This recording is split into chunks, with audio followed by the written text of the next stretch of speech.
Hello, bachcho. Today's question is normal ECG recording heart sound will occur, and the options are on the P wave and at the end of QRX complex, on the QRX complex at the end of T wave, at the end of P wave and on the T wave, at the end of QRX complex and on T wave.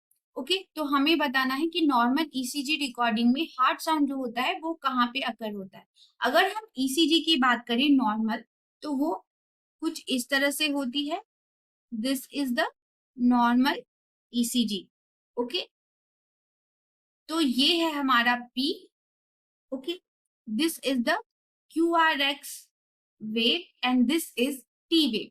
तो जो P wave होता है वो हमारा दिखाता है आर्टियल depolarisation,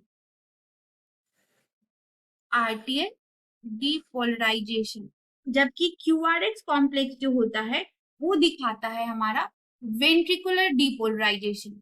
ये ventricular का वेंट्रिकल का डीपोलराइजेशन दिखाता है, और जो T वेव होता है वो दिखाता है वेंट्रिकुलर वेंट्रिकुलर रीपोलराइजेशन।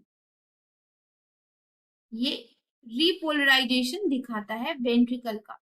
ओके, तो अब जब हम हार्ट साउंड की बात करते हैं तो जो फर्स्ट हार्ट साउंड जो होता है वो QRX कॉम्प्लेक्स पे हर्ड होता है, जबकि वेंट्रिकुलर क्या हो रहा है, डीपोलराइजेशन हो रहा है।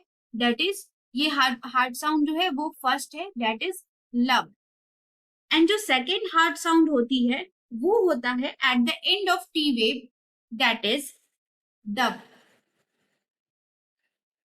तो अगर हम यहाँ पे ऑप्शंस देखें, on the P wave eight the end of QRX complex, P wave पे कोई भी हार्ट साउंड नहीं सुनाई देती, तो ये ऑप्शन हमारा रॉन्ग हो जाएगा।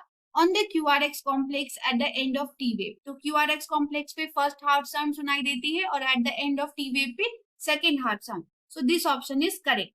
नेक्स्ट ऑप्शन देखते हैं, at the end of P wave पे कोई भी साउंड नहीं सुनाई देती, so this is wrong. At the end of QRX complex and on T wave, तो QRX कॉम्प्लेक्स पे तो सुनाई देती है, but on the end of T wave पे डब साउंड सुनाई देती है, that is second heart sound. तो ये भी ऑप्शन रॉन्ग हो जाएगा। So B is the correct option. Thank you, best of luck.